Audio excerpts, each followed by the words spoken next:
All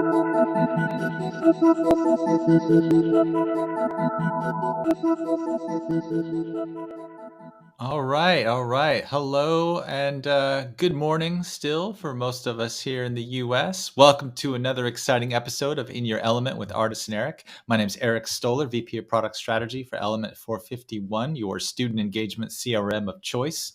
As always, I am joined by my orange-clad co-host, CEO and founder of Element451, Ardis Kadiu. Ardis, how are you doing today? Doing great, Eric, as always.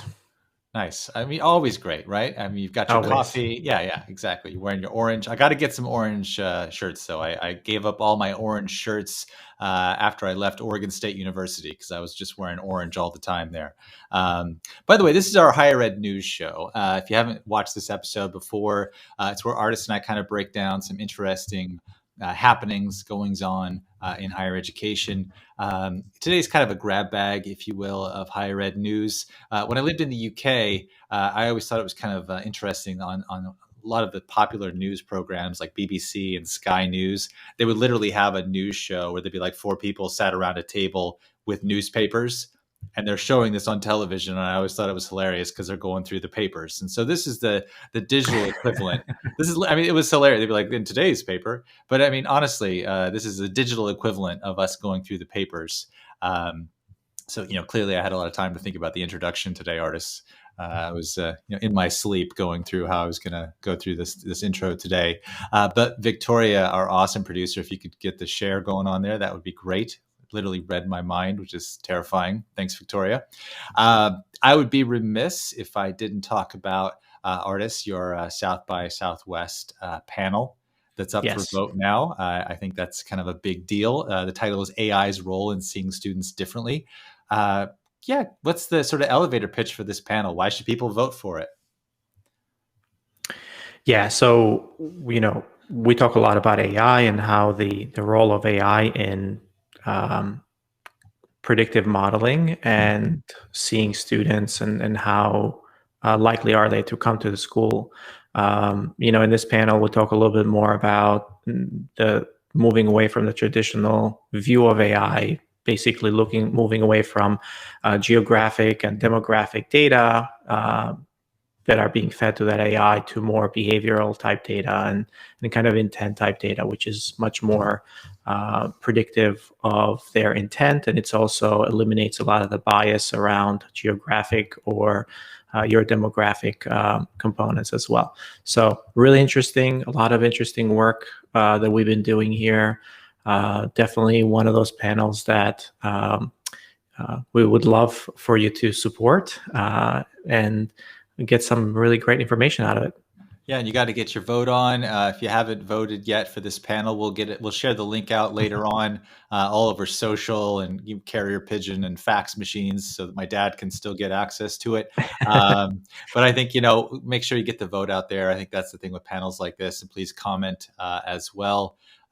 Only one vote, though, please. None of this, vote tampering. It's an interesting news day. I got to say, I don't think if you'd asked me a few weeks ago, hey, you're going to be putting Yik Yak back on your phone, I would have said, what are you talking about? But apparently it's back. Yik Yak, that sort of, geo-social anonymous app that caused a lot of consternation for higher ed a few years ago, is back. Who knows if it will be as popular or cause as many issues, I guess, for higher ed administrators as it did the first go round. But apparently it's back. And yeah, Ardis, I don't know if you were a big fan of Yik Yak at all, but I know I dove in there once and kind of left. Yeah. I have to excuse myself from this conversation because I was never part of the Yik Yak. I mean, I can totally understand how anonymous communities can become really popular and they can become a headache from the school side. However, sometimes it's important, right, to kind of keep that Yeah, well, anonymous community. it's one of those things where one of the things that emerged from Yik Yak the first time around was that people, had some mental health issues that they were going through, and they didn't feel confident to maybe go to the counseling center or to talk about it publicly with people, and so they were sharing a lot of these things. And the interesting thing was there were deans of student affairs offices who were getting into Yik Yak and sharing resources with students, and so there was some power and positivity in the platform, amongst some other things that were posted. So yeah, it's like a lot of other social networks or apps. There's both good and bad, but apparently the yak is back. So I just wanted to get that rhyme in there today. Now, on to some more serious news, and the fact that Ardis wasn't on Yik Yak, which is terribly disappointing. But some serious news here. Inside Higher Ed has this article, with an interesting title. It was like some private colleges without great fame had a great admissions year. They might argue that they have great fame. Thank you very much, Inside Higher Ed. But it's interesting because some of these smaller private institutions, kind of in the midst of the pandemic, they had a great year. They filled their classes. So this is for this fall. We're talking about fall 2021. Yeah. And they filled their classes for this incoming class, but they had to put in the work, I should say, during the pandemic. And really what it comes down to, the theme that's emerged for a lot of the schools that are in this article, is they kept the doors open in some way or another. It sounds like they worked really hard, had a lot of processes in place to, with testing and with social distancing and with a lot of outdoor stuff as well.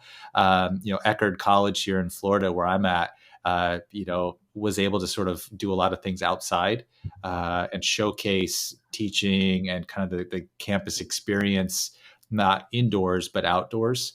And I just think it's really interesting because, even, their summer melt rate, excuse me, it was lower than it was 2 years ago. I mean, that's really kind of shocking. Just gonna be like, yeah, it was. So we've had similar stories from a few of our partners as well. One of them is Revere University, and there was an interesting case there where they weren't necessarily seeing the melt as actually was, the numbers were actually increasing over the summer as well, which was a really nice success for them. Now, you can attribute the success to a lot of different things: technology, all the effort that the people put together, the recruiting, new programs, new sports. But at the end of the day, kind of hitting those numbers is a huge deal, and doing it in a pandemic, it's even more of a triumph for a lot of these schools. So we're happy to be part of that success, and we're kind of rooting for them as well. So I think here's another one. Yeah, St. Mary the Woods College. Yeah, well, it was a record-breaking year for them, which is amazing, really, for their incoming class. The actual numbers here, I was going to see if it had it in the article, but they're up, right? Yeah. I mean, another one of our this is another one of our partners. They've done an incredible job in terms of their processes and their recruiting, and kudos to that whole team for bringing in this record-breaking class. Yeah, it was this year's overall campus students reached 530, which matches a historic high of 1966. Oh wow! Which is, I mean, that's going back in the record books a little bit. So I mean, honestly, I think their executive director of admissions, Chris Lozier, says it right there. It's a lot of hard work from admissions, financial aid, and marketing. Yeah. And I think that's what speaks to, in many ways, the use of technologies to engage students, because it's a team effort using the platforms that they've got. And and thankfully they were an Element451 client. But it's a great story, and in the context of what's going on. As we've mentioned in the past with like the Delta variant and with kind of uncertainty. And I saw that there was a school, let's see, today I read it was a Stanislaus State, actually. They're basically going to shift to online before the start of the semester, before things even kick off. And we the sort of back in 2020, edition of the pandemic. You saw the Cal State University system went completely online before things even started. And now you've got schools that are doing that going into this fall, which is really interesting because I think we're going to see sort of a mixed bag of some schools opening up fully in person. I know like Louisiana State University was talking about being fully open. Over here in Florida where I'm at, the University of Florida has been announcing that they're going to be open for in-person instruction. So yeah, who knows what's going to happen? Time is going to tell, I guess. So, Eric, what do you think is the main driver for making a decision one way or another? I think it's the new Delta variant, just the increase in cases. I think the rise in breakthrough cases. I know I saw Duke University had some folks who had tested positive for COVID, even though they had been vaccinated already. So I think there's just concern there that there's some unknowns around keeping people safe, and because there's so much variability between states or even cities. I mean, here's the city of Philadelphia requiring college employees and students to be fully vaccinated this fall. That's just at the city level. I don't know what's going on in Pennsylvania. So so you think it's mostly geographic in terms of the decision making on the schools should be geographic to where they are and working together with? Yeah, I don't think it's necessarily geographic. I mean, if you look back to the 2020 sort of way things, went sort of one thing after another, like a house of cards in many ways, it was very much independent to like at the institutional level, at the city level. Look at the Chronicle is tracking the sort of state by state which colleges have sort of a mandate for students to be vaccinated. And it's the variability is all over the place, and some states that have state leadership that has said you can't have a vaccine mandate or you can't have a mask mandate even. Some schools are even sort of almost rebelling against that, I guess. And I know there was the recent Supreme Court. It wasn't even an official decision, but it was basically in Indiana. University of Indiana had basically said we're going to require some vaccinations, and I think some students went to the Supreme Court and said, I'm not sure exactly how the whole legality thing went down, but the Supreme Court basically refused to hear it and said, this is kind of a non-starter. You have to let people be vaccinated. So I think there's it's such a variety of state by state, city by city, institution by institution. You look at comparator schools. You could have schools in, say, like, I don't know, the Big Ten. And you got like University of Michigan requiring vaccines and requiring masks. You look at other Big Ten schools; they're not doing that. University of Iowa. They had some controversy fairly recently around faculty not being allowed to talk about certain things related to COVID and the pandemic in the class. So it's like, the most, to me, one of the most interesting things about it is that you have no idea day to day what is going on until you read it in Inside Higher Ed or Higher Ed Dive or the Chronicle. And it reminds me very much of sort of the breaking news kind of cadence that we saw in 2020. Yeah. So it's I think I saw one post earlier where someone compared actually had a poll. Is it going to be a reboot or is it going to be a rerun of last year? So we don't know that yet, how things are going to unfold. But we have better tooling this year. We have a lot more foresight, and we actually know how to prevent a lot of these outbreaks as well that are happening on campus. So overall, I would say the industry and our understanding is much greater than last year. So we are much better prepared for this, and I'm sure a lot of the schools that we're talking about, they have their plans fully set up. Yeah, no, I think that what 2020 did was it basically ramped up initiatives, policies, guidelines, practices, you name it, that's all there. And so if it does kind of go that direction again, institutions won't be caught without kind of all that stuff in place. Correct. And again, as we've talked in previous shows, the digital transformation aspect too. I mean, institutions have invested heavily in student success initiatives, various technologies. Here's an article in EdScoop, Higher Ed balances federal relief terms against institutional needs. So there's sort of this balancing act between, what schools need still, as well as what they can do based on what the federal government is going to allow them to do with some of these relief funds. But as long as, from what I see in this article, is as long as you connect it back to student success, student learning, it's all going to make sense. It doesn't have to be just directly connected to the classroom.